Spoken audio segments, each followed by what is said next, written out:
Greetings, everyone.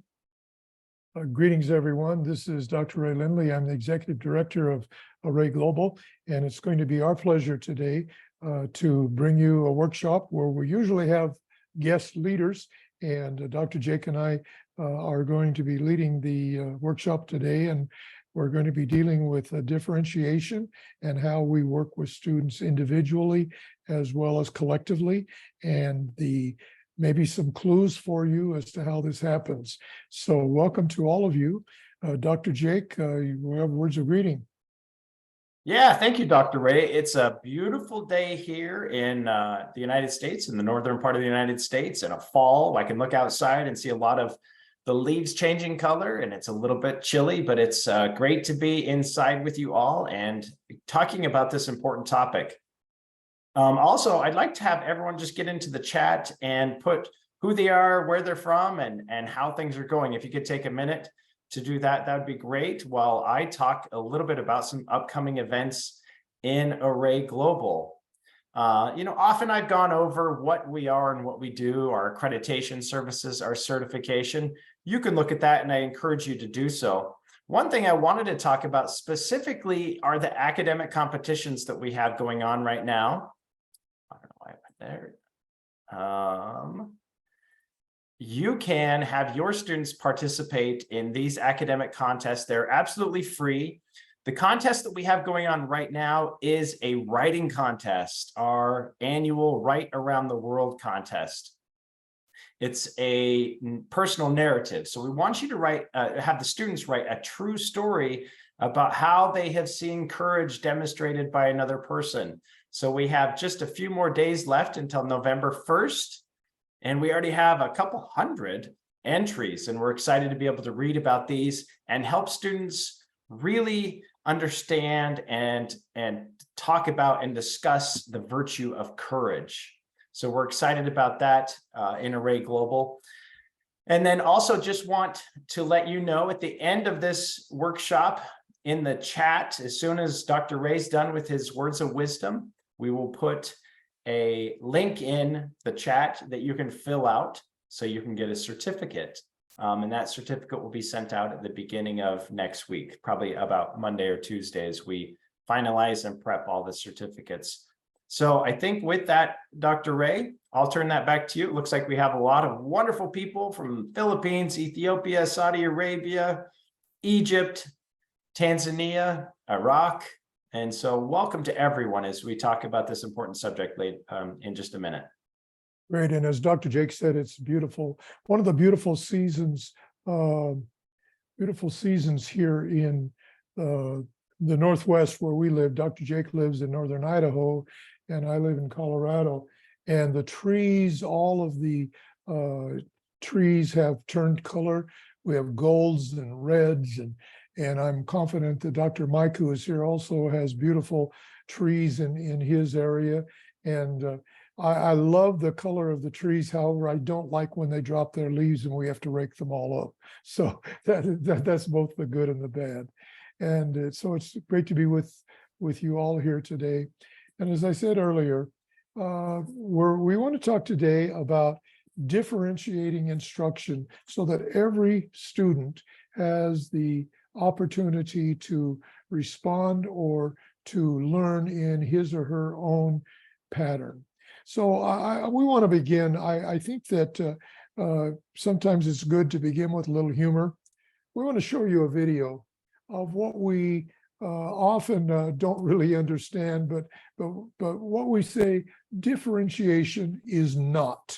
And we will talk about what it is, but differentiation, what it is not. Here's our general opening for differentiation workshop. And we believe that all schools improve as all students improve. So let's click on this video and let you have a little humor to begin with.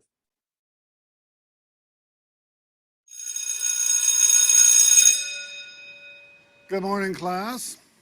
We are nearing the end of the third week of this semester, and I have high expectations of my class, and particularly of you students, who are my best and brightest. So today I'm going to share with you the most important, most significant, most profound lecture and the reasons that we do what we do. The importance of formatting and documenting your work in the modern language style. You will notice that this is the 7th edition. I will not accept anything less than the 7th edition, which is the most current, up-to-date, most accurate information available from the Modern Language Association. The Modern Language Association is a very convenient, somewhat cumbersome, but expedient way to do your documentation. And we are using what edition? And what edition will we be using, class? Class, it is right here on the board for you. Class? Someone, anyone?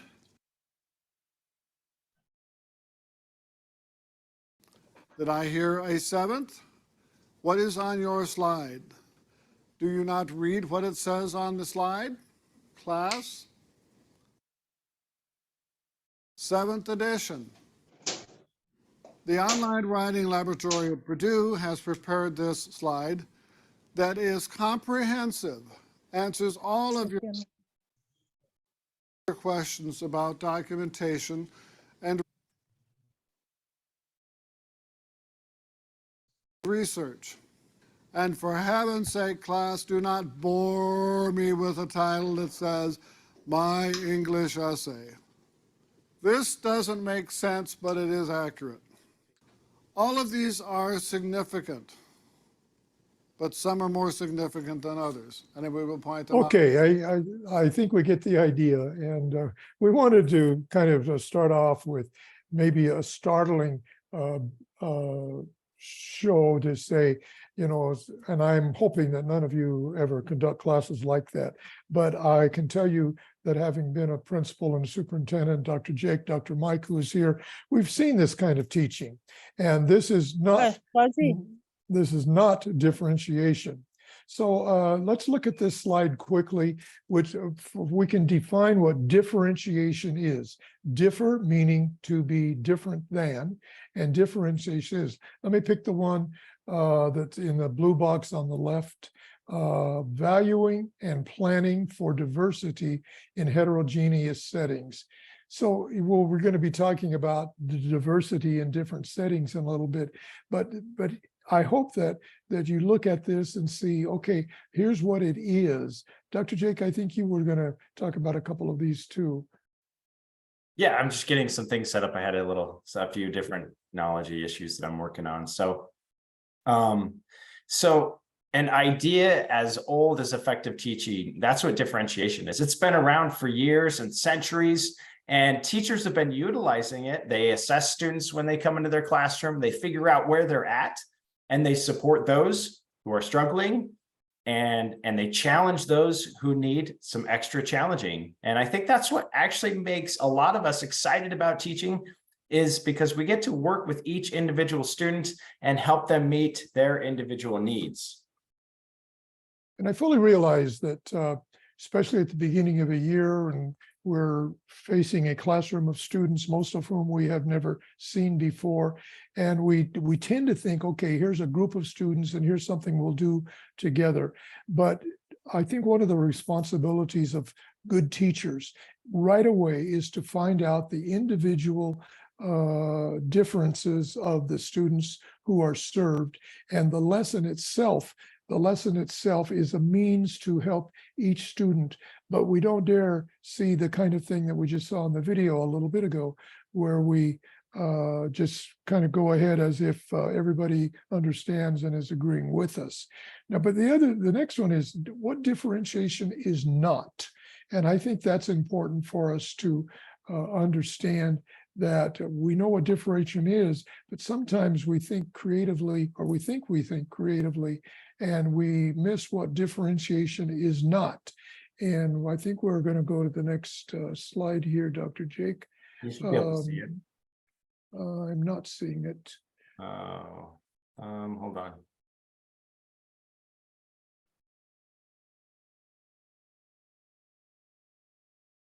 Let me go over some of these points that we're going to be showing in just a moment. differentiation is not tracking.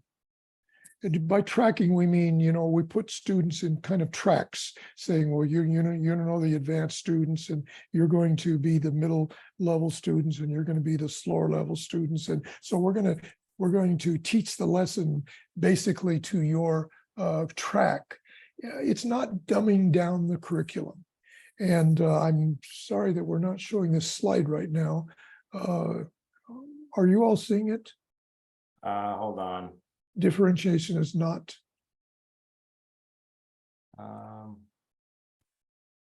There we go. Okay. These are really important concepts because many times we think that differentiation is, for instance, individualized instruction. It's not that. Although we're going to be working with students on their learning styles and needs, it's not an IEP, individual educational plan, as we talk about in some programs. It's not just that. Dr. Jake, others. Yeah, and it's not, you're not lowering the standards, so they're not incompatible. You are working with each one of the students and helping them meet the standards. And I think we have to remember too that standards are the minimum standards that we have to have students meet. And differentiation is making sure that each one of our students are meeting those minimum standards. And so we need to make sure that we are doing whatever we can to help students exceed those standards. So then we talk about why is differentiation needed? And that's the next slide. And we have to understand that we need differentiation for a lot of reasons. For instance, when I was actually a high school teacher, I was aware of the fact that I had a couple of students in a couple of my classes who were going through some personal issues that they needed some understanding before they could really participate in the lesson itself. We needed to deal with the issues that they were going through, maybe on an individual basis. In one case, the whole class knew that a student had recently had a death in the family, and so we have to understand that students will come to us from different backgrounds. We have students with learning disabilities, and please, let's not confuse a learning disability with special education or students who have mental handicaps. All of us probably have some learning disabilities that we need to understand. And the sooner we can find out the individual student and his or her disability, the faster that we can speak to that student. Dr. Jake, I think you had something. Yeah, and another thing too, when we talk about differentiation, unfortunately, I know in the schools that I've run, is that often people think of differentiation only for students who struggle. And I think that's a problem, because then we forget and we leave out those students who excel, or as letter D is, they're gifted. And we need to make sure that they're not just meeting the standard or barely exceeding the standard. We need to make sure that they're getting challenged, that they're engaged, that they're learning, and they're meeting their potential. And that takes a lot of work, I think, as a teacher, because often we want to make sure that everyone's learning and everyone's engaged, and the students that aren't getting it, that we're helping them to get it. But we need to work on the students that are in the upper level that can be challenged too. And so I think that's what makes teaching, it makes it difficult, because you have to know where each one of your students are at and help them be successful. And look at number E. I think probably all of the people who are with us today, and all of the people who are working in schools internationally, and that's cultural background. There are a lot of things that as we've all traveled to different countries and so forth, we have to understand the cultural background.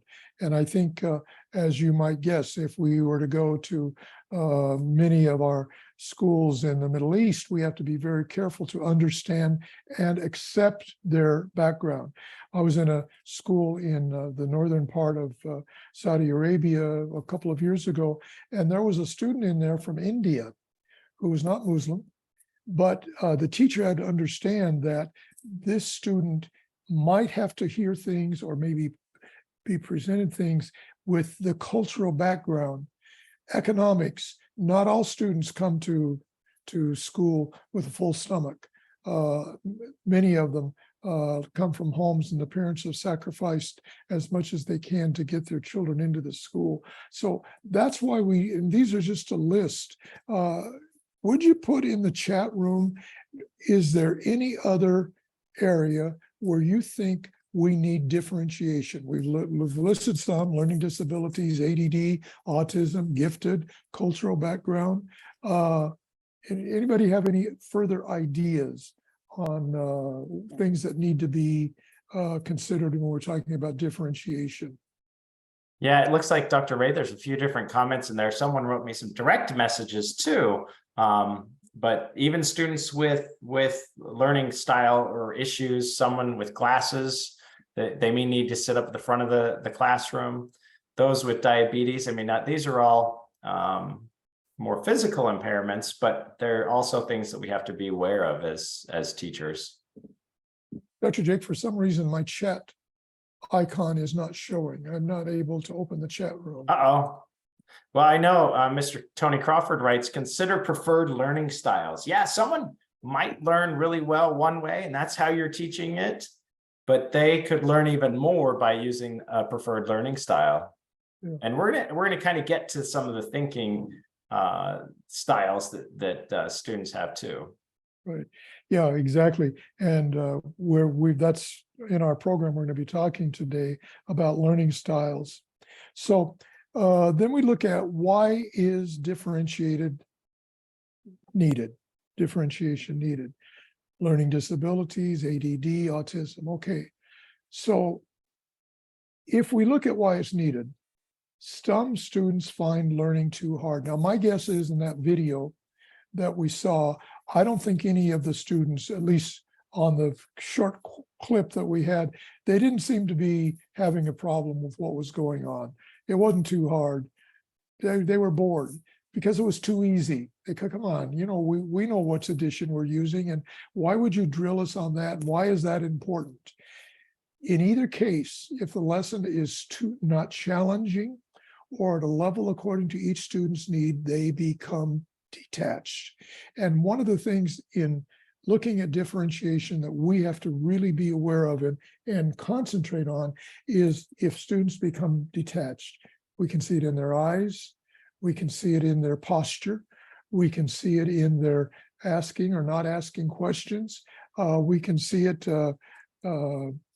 in how they turn in assignments and so forth, because they don't. I've become familiar in my teaching and administrative career with many students who say, why do we have to hear this again and again and again?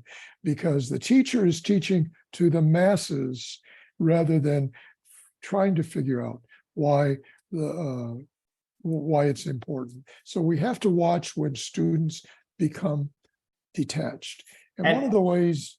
And Dr. Ray, just sorry to interrupt, but do you think I mean, often when you're talking about detached, it almost sounds like we're talking about students becoming detached just for the lesson. And I think we need to remember as teachers that detachment, if it's happening regularly, they could be completely turned off to school or be completely detached from education in general. And so that's why differentiation is so hard. And I don't think that's what you were talking about, Dr. Ray. I think you're talking about detachment from education in general too. But that is an important point. Yeah. That is an important point, because if they become detached from this lesson, they could detach from the whole system. I have a very close knowledge of a student who in his high school years, was bored with most everything and just kept going on about how the students didn't and he was maybe a C student in high school because he didn't care. Everything that was being said was so repetitive and so forth. But when he got to the university, all of a sudden, it was something that challenged him. So his detachment changed not only socially, educationally, but it changed because he was not detached from his learning. And so we have to watch for that in detachment. Yeah, Now, and one of the, it looks like Miss Margot, she made a comment, Dr. Ray, she said they could rebel too. And I oh think yeah, that is definitely an issue. Maybe what we need to do is talk about differentiation as becoming attached to learning. yeah. Maybe we should like make a completely new definition about it, because I think that's what it's really trying to do is helping students be attached, be excited about learning. And you know what? You said something that really rings true to me. That rebellion. Is it pretty brilliant? Yeah, brilliant. The student who rebels often is detached. Yeah. And many of our learning problems, many of our behavior problems and so forth happen because students are detached. They have no time for this. It's boring. And so they don't want to participate. They don't want to please the teacher by making the teacher think, oh yeah, I like what you're saying. It's all good. So we have to help students who appear to be detached. Now, one of the ways we can look at that, if we look at the next slide, this is something that I ran into many years ago, and I think it's a genius look at reading materials. And Dr. Jake, would you click? And by the way, this will all be hyperlinked in the slides or in the when you get it. And the whole idea of Lexile scoring is to find reading materials that are appropriate for the level of the student. And so we'll talk a little bit about how you find a Lexile score for individual students. But all of you, all teachers, all administrators, all adults will be able to go into this and determine what is their Lexile score. For instance, let's say here that the student's Lexile score is 700. That means that finding out where his or her reading level is. And so many times when we're talking about having students be individualized or to be differentiated, it's because the reading material itself is inappropriate. Now, the general, and I encourage you, the information to find out more about Lexile scoring is in the next slide. But I encourage you to look at this and maybe even contact the people on Lexile scoring. The general belief is, let's say that your Lexile score turns out to be, say, 700, which is what we looked at up here. It is believed by the researchers who did this that students can be challenged not more than 100 Lexile scores above where they are, and not more than 200 Lexile scores below where they are. If it's below too much, they get bored. They're not interested. If it's too advanced, they then can't handle it, and so they give up. So I encourage you all to do a little research on Lexile scoring because it will give you an idea on how you can find out students' reading level. It could be that in differentiation, you give different reading assignments to different students because we want them to be engaged. I read just recently about a person who parents could not afford to send him to college, but he wanted to be educated. So he went into the local library, and every day he went in, he read a different book every day. By the time he was in his early 20s, he had read every book in that library because he had challenged himself to understand reading. And so that's really important that we help students understand that the reading materials we give them might not be perceived by all students at the same level. What a great tool too, Dr. Ray, for teachers to be able to go in, look up a specific book and make sure that it falls in within that reading level of that student. I think this is powerful for us. Yeah, and almost all books at the very front of them have a Lexile score of the material in the book. Yeah, have you seen, Dr. Ray, where libraries are set up based upon Lexile scores? Yes, and that's another thing, and how I'm sure that in your school libraries it might not be, but that's something that you can do. You can send books into these people and have them give you a Lexile score to see, well, what is the reading level? Because when we're talking about differentiation, one of the basic things of education is they have to read material. What about sharing this information with parents? What do you think? How do you think that could help students? Well, I think sharing it with parents would be a tremendous opportunity, especially we know that, we're all parents, and we know that sometimes we don't have the realistic view of our own children. Mhm. I don't know how many, especially when I was a school principal, how many times I would hear a parent say, well, I know my student is the brightest student in this class. Or sometimes, or they get an opinion of their student that is not up to, but if we can give them some actual indication of that reading material and where the student's reading level is, I think that can help in differentiation. Yeah, powerful tool. I mean, I've always liked this as an educator and as an administrator, especially. But anyway, the material is there if you want to go. Let's look at the next one, which is really monitoring and adjusting. Now, if you look at these two, illustrations, the difference between equality and equity. Equality is making sure everybody starts at the same place. Equity is making sure all students stay or get to the same place.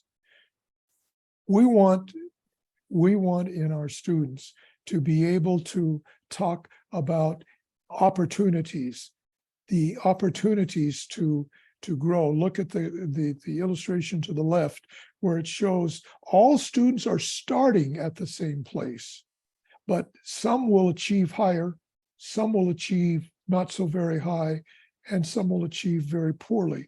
That we need to understand that we can't expect, and what happens is on the right there is for that student who starts out very high, he reaches his level and hey, he's done the job and you don't have to do anything else. But if we look at the illustration to the left, when we see that students can reach higher because they maybe all started at the same level, but they were able to reach higher because of their ability.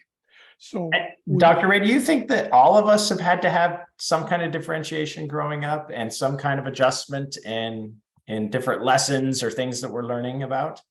well, yeah, one of the things, I don't remember it happening very much, but when I was a student, I sometimes would hear a teacher say, you're the brightest student in this class. So why don't you tell everybody, the rest of the students, what the answer to this question is? And that's really not a fair look. But we monitor students, we start them at the same place, but we let them grow to their own levels. And by doing that, we adjust. We process of assigning students that students level based upon monitoring. So we monitor students. We don't expect them all to be at the same level by the end of the year, but we all expect them to be at a level according to that student's ability or work. And I think we're going to be talking about monitoring and how to monitor, because that is key to determining who needs differentiation and which level of differentiation they need.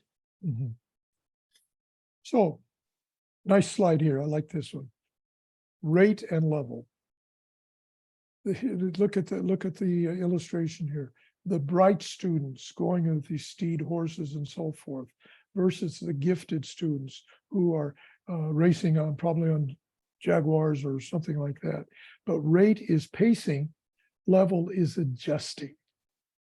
Yeah, and I think we have to be careful too, because some students that you see and they are very fast at getting something done, we think, oh, they're gifted, they are so smart, they get things done so well. When in actuality, they're not getting that depth of understanding. They're just racing through it and they're not fully understanding it.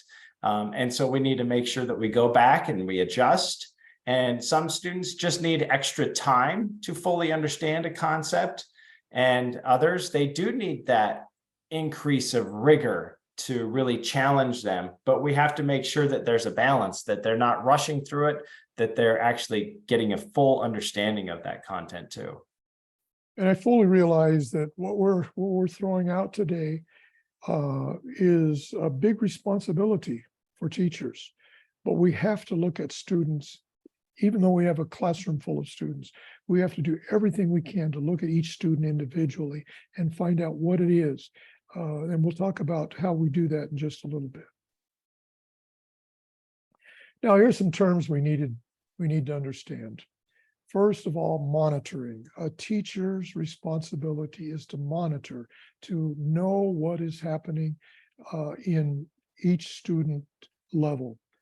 I must say that monitoring is more than knowing where the student stands at the particular level of the lesson, but where that student stands in his or her personal life.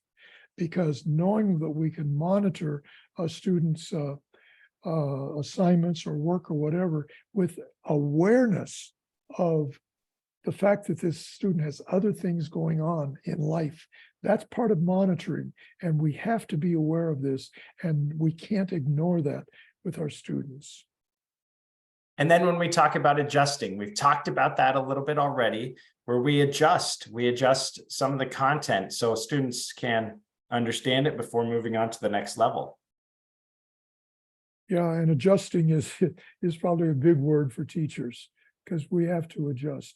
And remember, we said in a prior workshop, sometimes the most important thing that will happen in class today is not part of the lesson. That's important. We've It's talked important. about rate. Any other ones that we want to talk about, Dr. Ray? Are we going to, I know we're going to get into assessments. Yeah, we're getting into assessments and standards. We're asking you the question, maybe again, you want to put in the chat room, what are we missing? What should be added to this monitoring and adjusting? And Dr. Jake, you're going to have to do that because my chat room still will not open. Yeah, and as people are doing that, Dr. Ray, there's a great question in the chat. How can we differentiate in a big class? Well, I don't think we should use that as an excuse. The class is too big, I have too many students. I think one of the things that we do is we need to look at less classroom work and more individualized work where the teacher can go around individually and kind of talk with students. Sometimes you find out things at that time, but if we think that all the class needs to be doing it at the same time, and I'm going to stand in front of you and make sure you're all doing it, we're not going to be able to differentiate, but we're going to have to find classroom assignments where students can work individually at their desk or in groups, and the teacher can walk around and differentiate depending on what he or she finds. You know, there was another term that someone put in the chat. It was Afsana talking about the interest of a topic and how, and I've often thought of that too.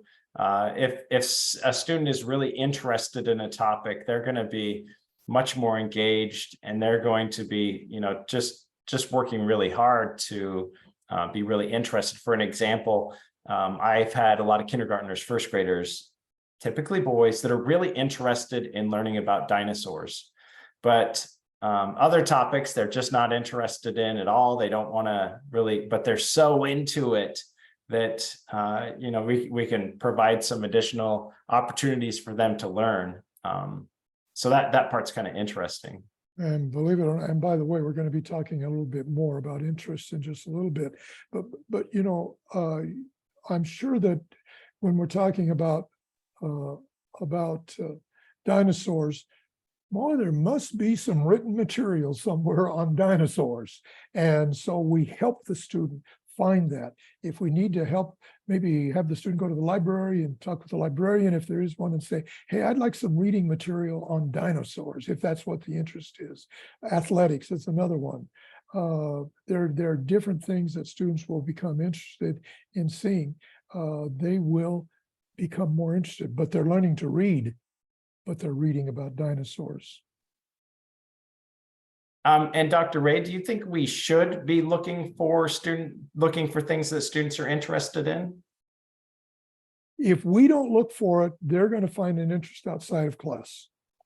and they're going to spend their time outside class. We've talked before about the use of these devices that I'm sure almost every one of your students has something that looks like this. Okay, so why don't we help them understand? Why don't we help them understand the internet? Why don't we help them understand Wi-Fi? Why don't we help them understand the issues going with the internet and cell phones and so forth?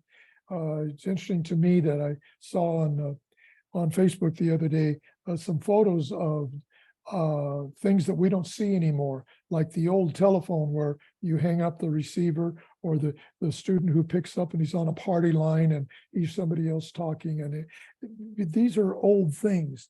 And if we're talking about things that are dinosaurs, or they're way past the student's level of knowledge, then we're not doing them a favor. But let's help them look at what they deal with, because in between classes, maybe someone's hiding it in class, and definitely after school, they're on a cell phone.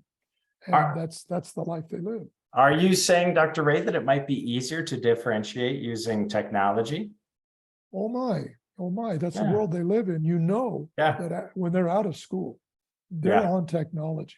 They're on their iPad, their telephone, their computer, whatever else. That's what they're doing. So why don't we help them with the level of interest that they're experiencing right now? I think also with technology, students kind of naturally differentiate on their own. If they don't understand a concept, or they want to learn more about something that they're interested in, they're going to jump onto the internet. They're going to look at different things that can help them fully understand that concept and that idea, or how to solve a specific problem too, especially when you have a lot of artificial intelligence that's being utilized also.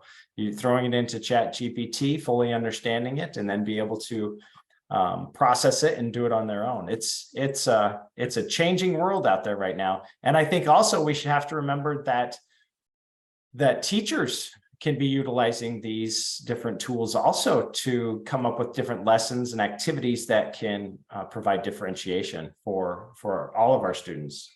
And when I first got acquainted with ChatGPT, I went on and I said, help me devise a lesson for, and I remember what the subject was.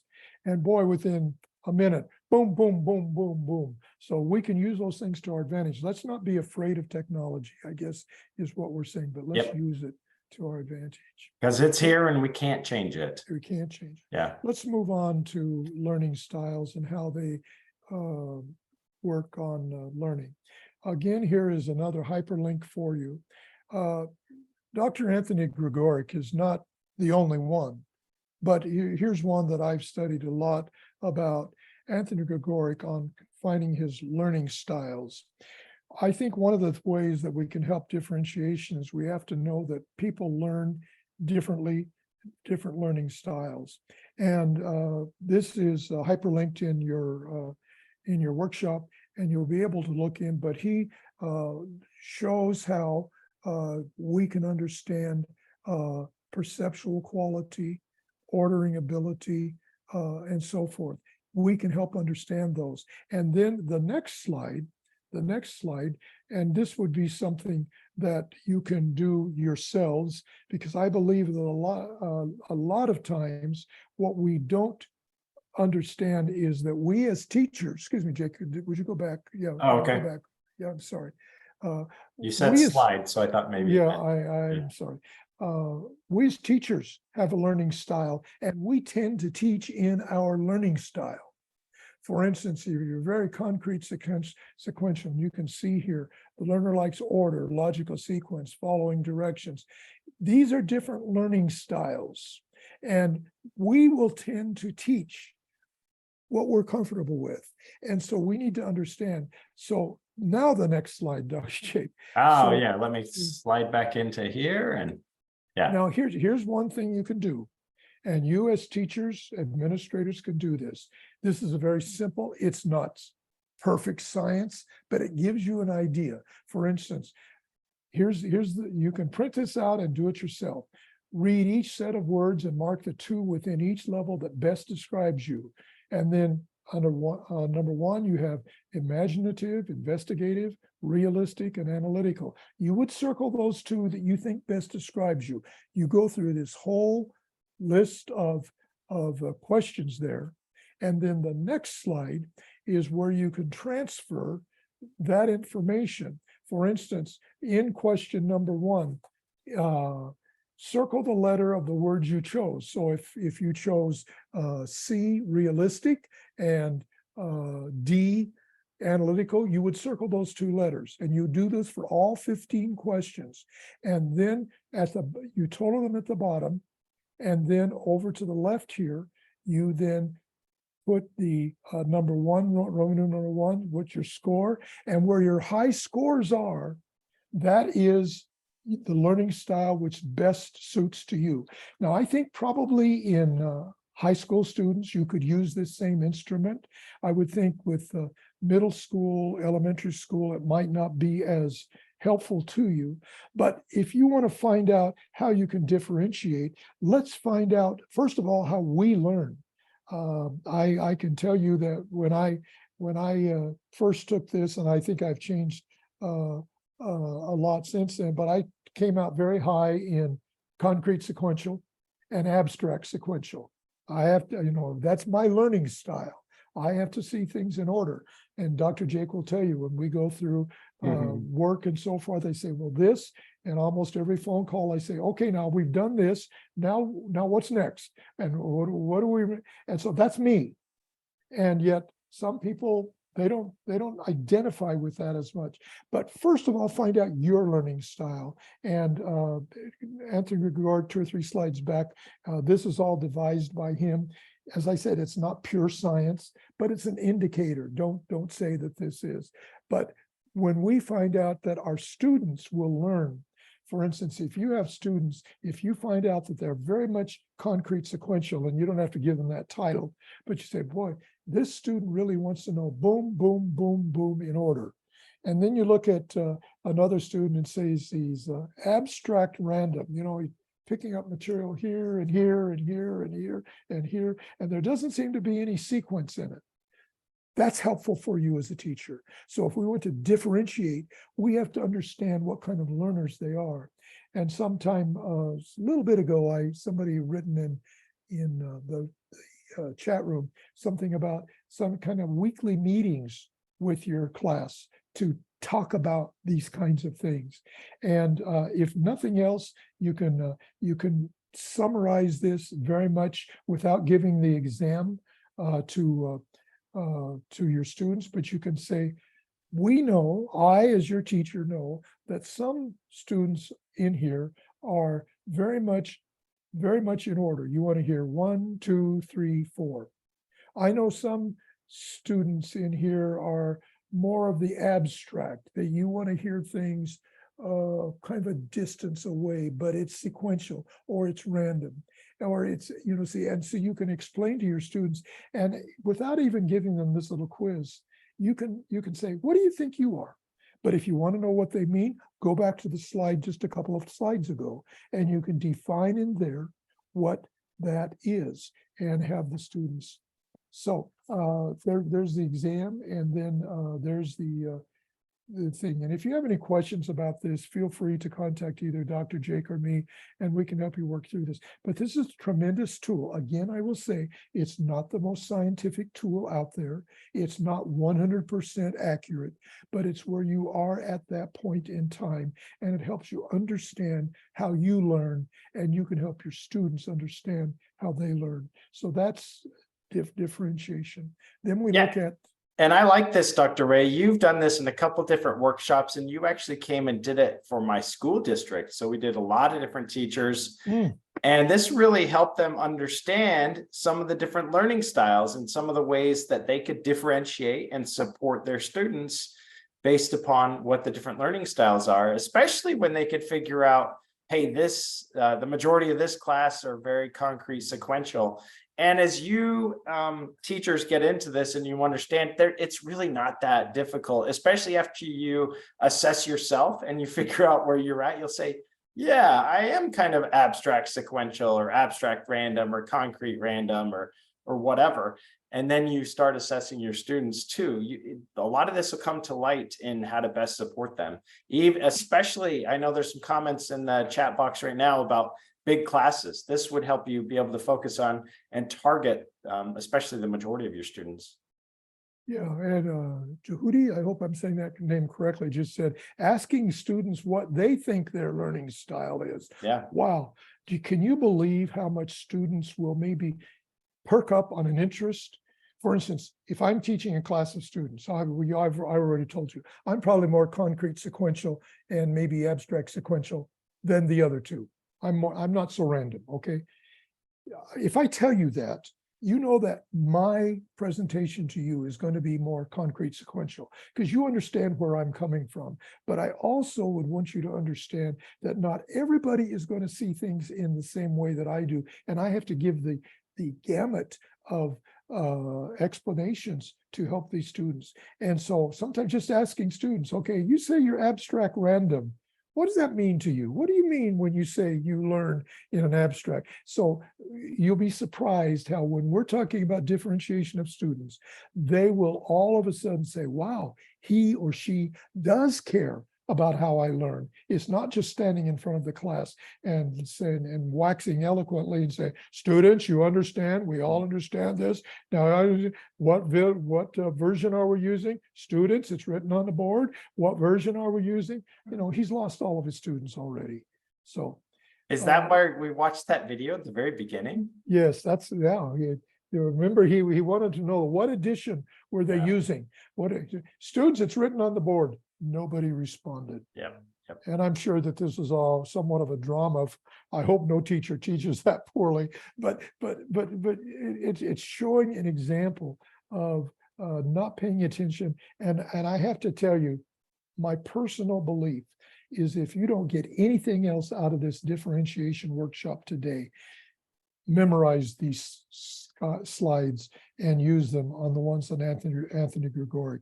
I think you'll find it will help your teaching because you'll understand where you're coming from, and it will help your students understand where they're coming from. I wonder, Dr. Ray, if we should do a workshop just on this learning style and have everyone do it as they participate. Oh, that would be fun. That would be yeah, fun. because I don't want to let it out of the bag yet, but next month we're going to be doing a similar presentation to continue this, and it won't be Dr. Ray and I, it'll be another presenter.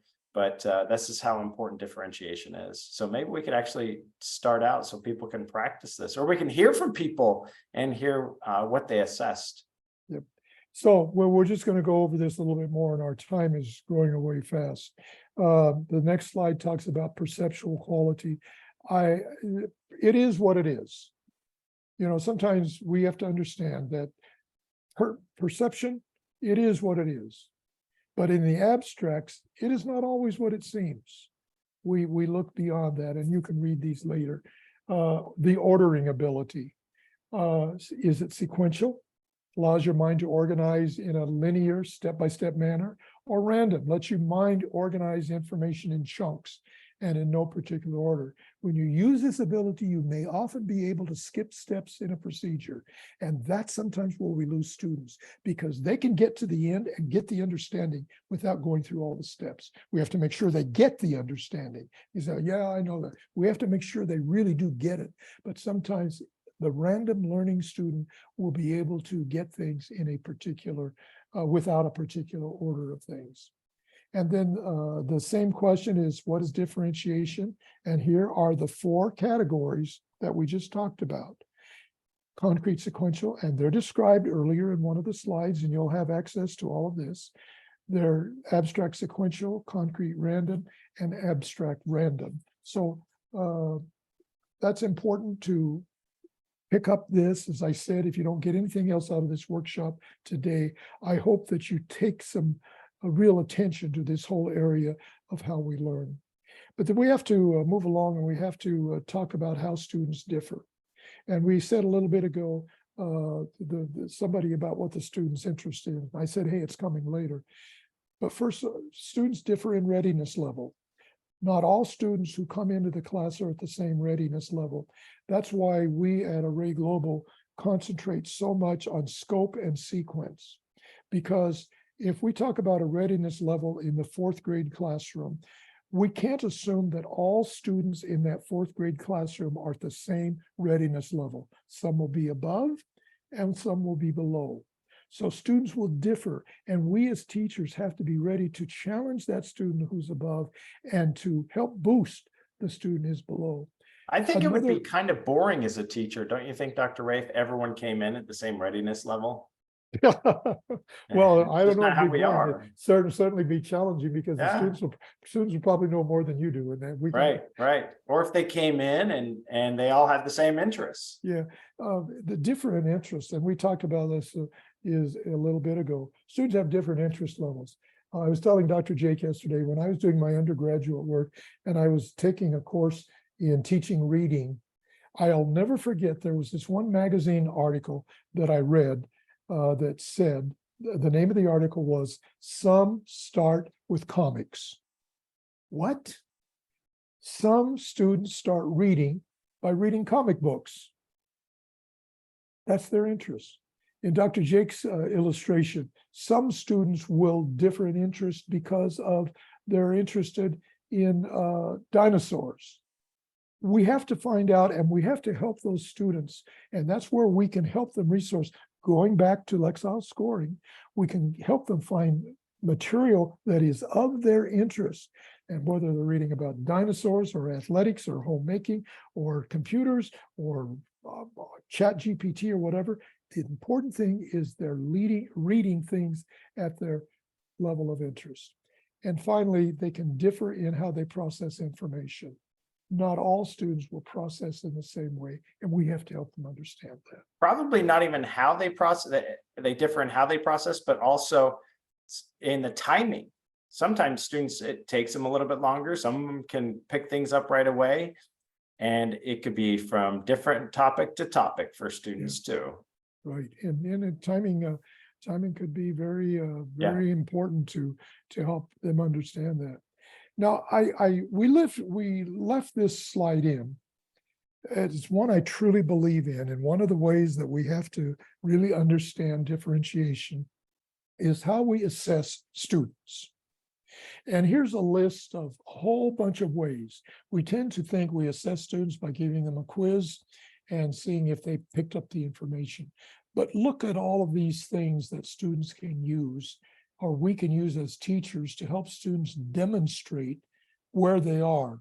For instance, what if we gave a checkoff list and the concepts covered in this lesson are blank, blank, blank, blank. Would you check off the ones that you fully understand? Would you put a 5 by those? And those that you mostly understand, but you're missing, put a 4, put a 3. And see, these are different ways. And then the teacher has a real opportunity to evaluate where the students are individually. So many times we think about assessment as that's how you're going to get a grade in this class, is how you do the assessment. I love the one over here on the second column, teacher observation. Teacher observation is a valid assessment technique. If you're doing your job as a teacher, you're going to be able to observe what your students. I like the one on student notes. Having students write journals, maybe. I believe in peer evaluation. Sometimes it's best to have students in groups and have the group send their work over to another group and have the other group critique it. One of the best ways, and I think I've told you before, one of the best ways I learned about the subjunctive case in grammar wasn't when I taught it, learned at the university. It's when I had to start teaching it in class. And, ooh, I learned. So, and some students can do well in an oral presentation, but we won't go through all of these. But I think, Dr. Jake, I know there's some that are your favorite also. So, yeah, and I wanted to point out too, Dr. Ray, do you think that since students learn differently with different subject areas, that we should be doing these types of assessments for each one of the students and do them regularly? What I'm saying is we can't just assess a student and say, oh, okay, that's what we need to help them on, and then just be done with them for the rest of the year, knowing how to best support them. It's a daily process, correct? Yeah, exactly. And that's really part of differentiation. How do students process and demonstrate that they know the information? If you ask me to give a speech on what I've learned, I'll probably do much better than I will if I have to write an essay. Because my essay, I'm worried about this and that. In speech, I can just talk, and I probably can give you a lot more information through a speech. So I can give that. So I hope that you hold on to this list and think about the different ways that you can assess students to help them in their learning. You know, and We're one getting- thing that I've seen work really well, and we call them exit tickets, and everyone calls them probably a little bit different. We've done this at workshops. We've done that. I've done this as a teacher, where when at the end of the class period or the workshop, you have some kind of small assessment method or question that a student writes something on a sticky note or writes something on a piece of paper and turns it in.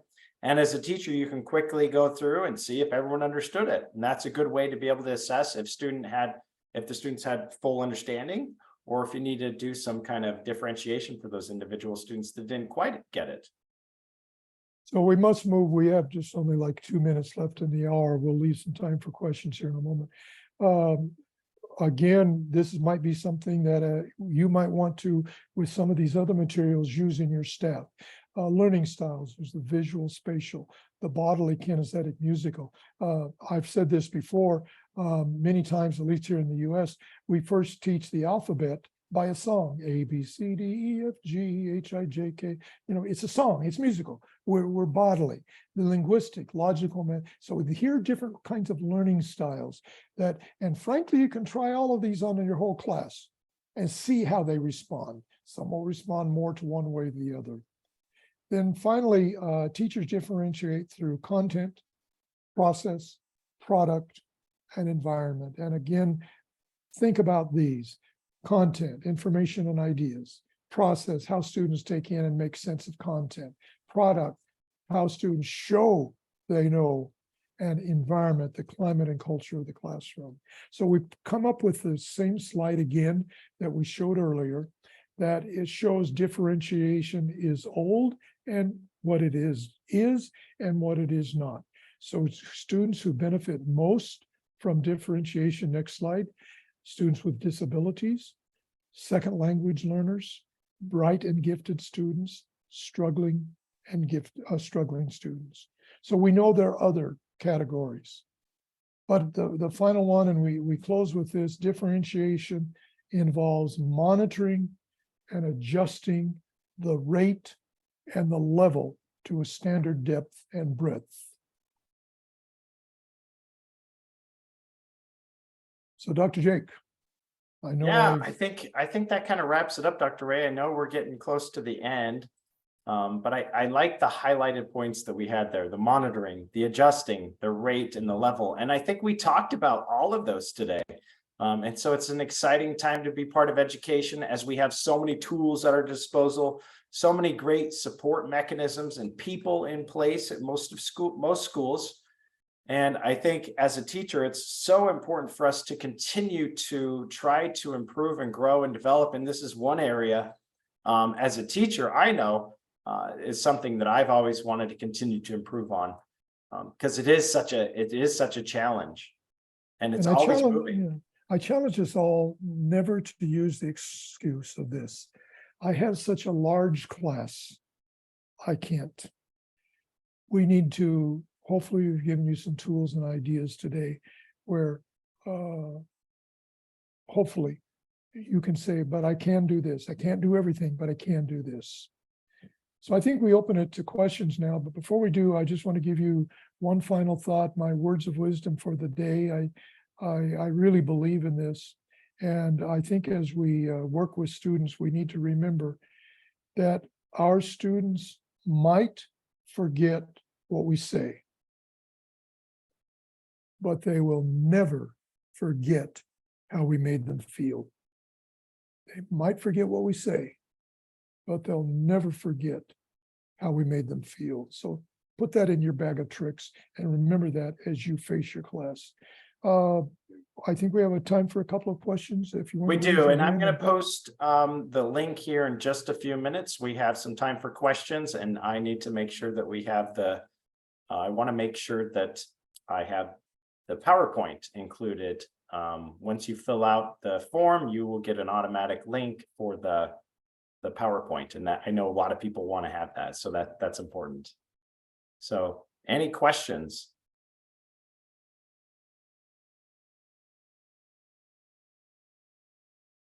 You can post it in the comments or raise your hand.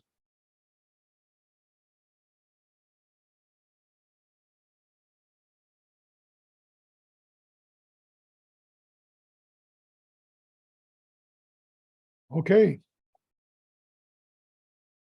Well, I think Dr. Jake mentioned we'll have a continuation of this topic next month. The date of the workshop will be November 18, Saturday, November 18, same time. And we'll be getting more information out to you closer to that time. So thank you all for being here with us today. We hope that has been helpful for you. And we want to help you be the best you can be, because we want to be the best we can be. All right, here is the survey, and make sure we get this filled out. This is how we make sure that we get you the certificates. It is going to be posted here. Here's the chat. All right, so make sure you fill this out. There we go. All right. And so, Dr. Ray, as I was thinking about this, what do you think about learning about differentiation? I think that's the hard part, is that so many of us feel like we have to like eat the whole entire elephant all at once, the proverbial elephant. Do you know what I mean? Yes, Instead of yes. just leaving the meeting and saying, okay, I'm going to do the best that I can with what I have right now, and just do a few different things that I can improve on. Well, and that's maybe one of the reasons why I said, if you don't hear anything else today, this business about learning styles, you can handle that. You can handle Mhm. that. And maybe as you get into this, you can, so you don't bite the whole elephant off at one time, as you said, Dr. Jake. But what you do is you take it one step at a time. And when you feel proficient in this step, you can go on to the next. Mm.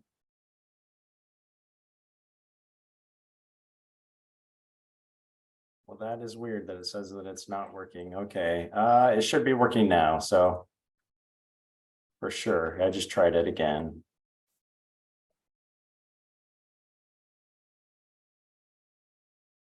We just got one that said it's not working. Great to see so many people here too. Hey, sometimes just like you all, we have some technical difficulties, so thanks for your patience. It is working now, so there shouldn't be any problems. And again, as soon as you fill that out, it'll send you the link for the slides. Please get into those slides, especially in preparation for our next workshop.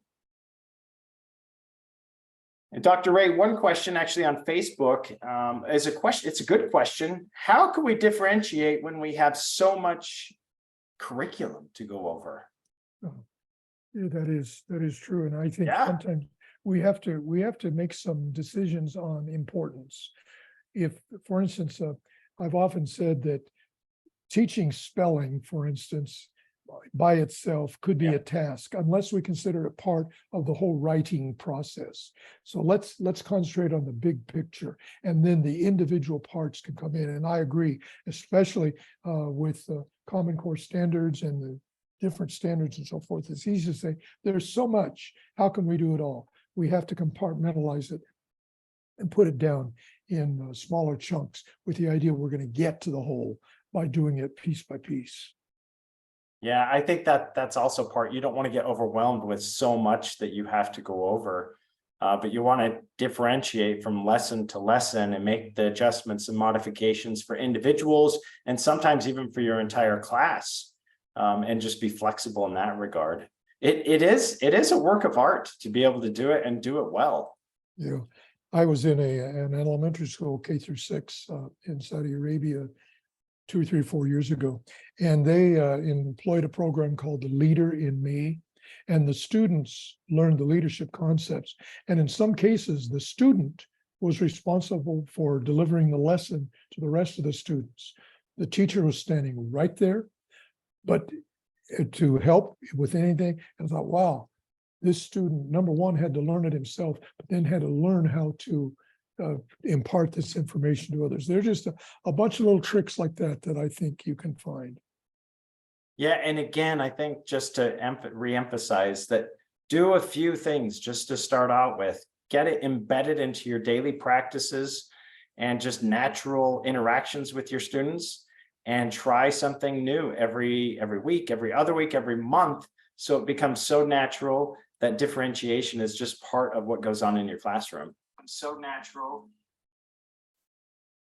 And I think of the other statement that's kind of like, and I've said this before, students don't care how much you know, but they do know how much you care.